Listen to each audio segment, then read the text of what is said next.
First, the idea of that vocal record was I want 100% of the best music. You know, I produced maybe 40 songs to get those 13 records together.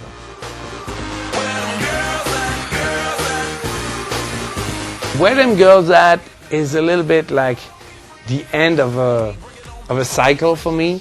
It's the really like typical David Guetta sound. It sounds a little bit like Sexy Bitch. I first produced a record for Florida, The Club Can't Handle Me, and at the same time we made that song. Because it was done like a year before, I wanted a little craziness into it, something, you know, fresh, and I called Nicki Minaj. I've been chasing her for like a year. Finally, we got into the studio together and she heard it, she fell in love with it, and she really killed it.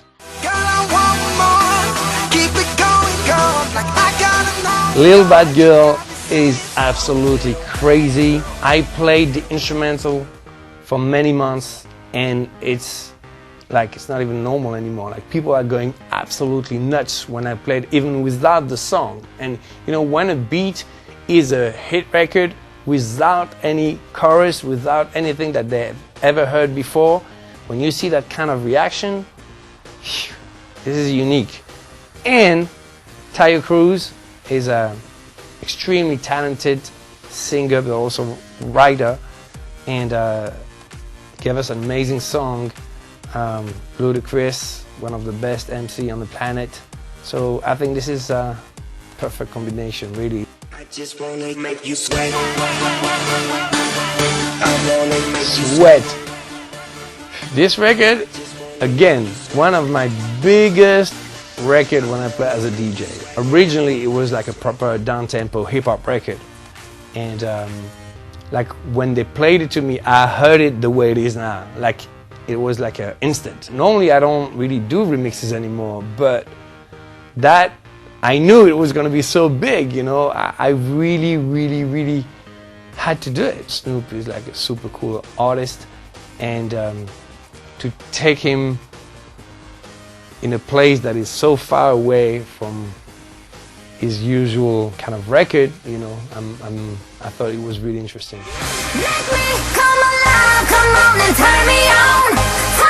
Turn Me On was a challenge.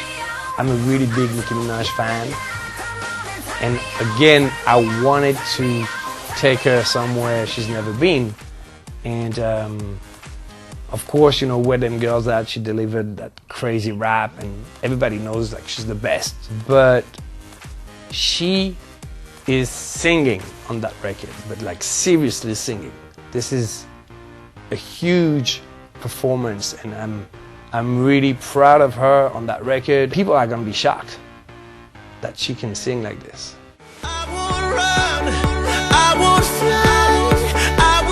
I don't even know what to say about this record because it's so big, it's so emotional, it's surprising, and you know, it's perfect for Usher because Usher has like two profiles. One is like the super romantic ballad kind of singer, and now since you know, a few records, he's been #1 in the clubs, you know. So this record has those two elements at the same time, like rocking the club and making you emotional. I've really learned by watching him work what you can bring in terms of emotion even to an existing song. Nothing really matters is just me going back to the studio with will.i.am. It's always a lot of fun. We're like two crazy scientists having fun, you know, and two kids. Aside from the great relationship that I have with Will, it's also the song. That song is incredible. It's so emotional. And again, you know, I'm playing with the people a little bit because it's between the very simple but crazy electro beat and the super sophisticated string arrangement. I love not playing with both worlds like this, and you know, not doing the obvious one thing and following the rules. You know, this is again in the middle of everything. I can only imagine it's a really typical Guetta sound, electro beats, big piano breakdown. Yeah, I think my fans are gonna feel home. And at the same time, I invited two artists that I love. One is Chris Brown, incredible voice. And the other one is Lil Wayne, is a big genius too. She might not be the one you see in a magazine. She might not. Crank It Up featuring Akon. Well, Akon is my brother, so same, you know, like with Will, when we're together, it's a party, and we had so much fun. He's been working really hard on that record because it was not an easy one, but I knew it was going to be huge. But it was like being in a boxing ring, fighting the beat and trying to find the best song possible, and he never let me down, and I'm really, really proud of this record. Hey girl, you're my B girl, C girl, I got this D girl, don't need to spell it out. I just want to F. I love those lyrics. There's a French director and photographer, very famous, called Jean-Baptiste Mondino, that made in the 80s a record called La Danse des Mots. It was one of the first kind of electro hip-hop record, and I bought that when I was very, very young, and it's kind of a similar concept. It's like playing with all the letters of the alphabet. I was trying to make a beat that was different. It was kind of my interpretation of hip-hop, but me being from the electronic world, and for the first time I was not doing a 4 on the floor, you know, I was doing like a different kind of drums and sounds, and I was like, this would be so perfect for Timbaland. I just played it and was like, it's dope. Turn on the mic, and it did it, you know, and I wanted a girl, and it's funny because I was like, you know, I want to have your opinion. I really like this record, like a G6, and this girl Dave, she would sound so perfect with you. And he looked at me like, this is crazy. I said, why? He said, because I just made 4 records with her, and I also love her. It was not so easy to find an artist that could deliver vocally this song, because it needs to be a big voice, and Jennifer Hudson, she totally killed it. It's interesting because she's really famous in America, but a little less in Europe, and I'm very curious to see the reaction of people when they're gonna hear that voice, because it's really impressive.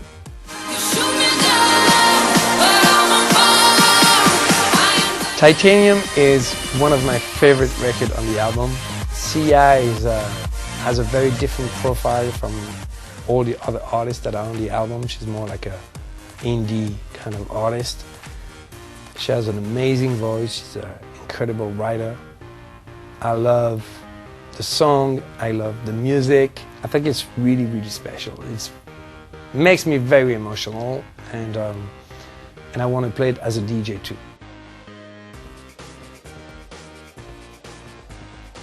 It could be like a big U2 record. It's just a pure feel-good song.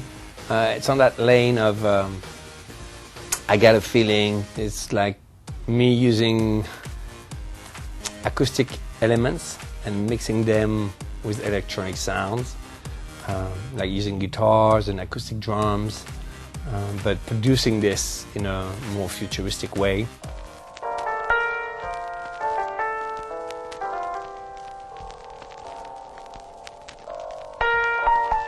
Already the electronic album, I think, is going to be a big surprise to people. I wanted to make it even more surprising by starting with this really old piano sample that we actually made ourselves, but it sounds like a sample.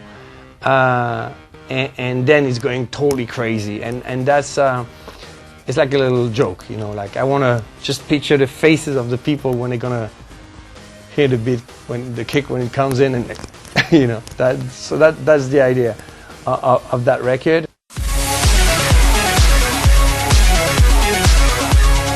I'm at Luna with my friend Afrojack, and this is just like pure party craziness, futuristic sound.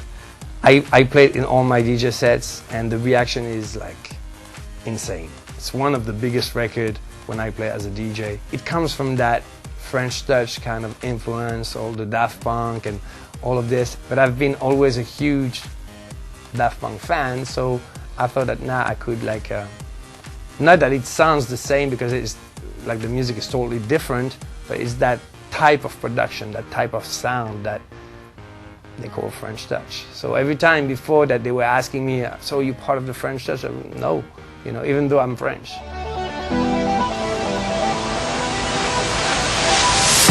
When I met the beat, I was really not thinking of a song. And I've been playing this record for a year now, and the reaction in the clubs was so phenomenal that I didn't want the fans, my DJ fans, you know, not to have that instrumental version. It's the only one in the album, but it's at the same time a very huge radio record on the vocal side, and a huge electronic record too.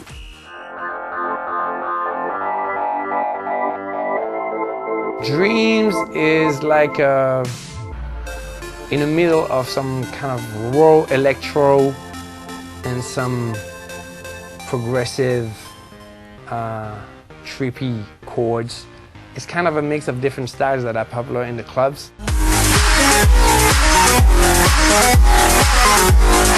Metro music is another one that sounds very French, and it's really funny for me because I've never tried to sound French. I've always tried not to sound French, and with my accent, obviously, I do sound French. But when it comes to production, I was more in the American sound, you know, in the type of like the way I was producing and everything, and this is again very, very typical from the French sound.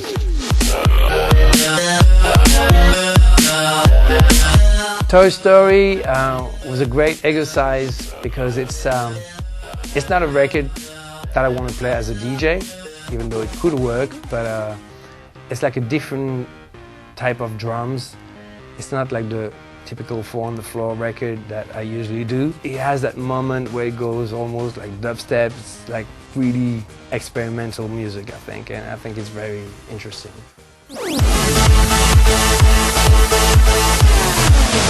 That record, one more time, I met with my friend Afrojack. We inspire each other a lot. It's just so crazy when I play it, you know, like this is like pure club music, you know, a record to party.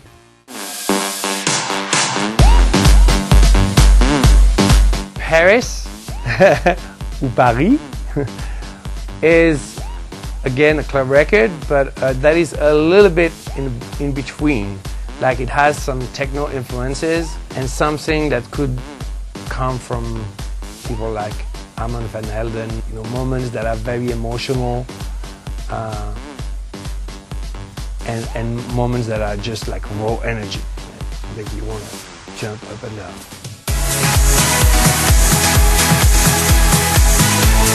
Sunshine is a typical record that I would play at the end of my night in Ibiza.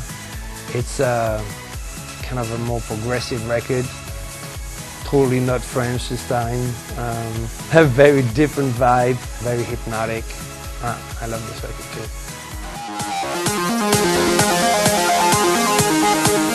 Glasgow is called Glasgow because I finished it on the plane to Glasgow, and I played it for the first time in Glasgow, and people went so crazy. I promised them on the mic that if I'm releasing the record, I will call it Glasgow. So I kept my word, and it's just a kind of acid house record.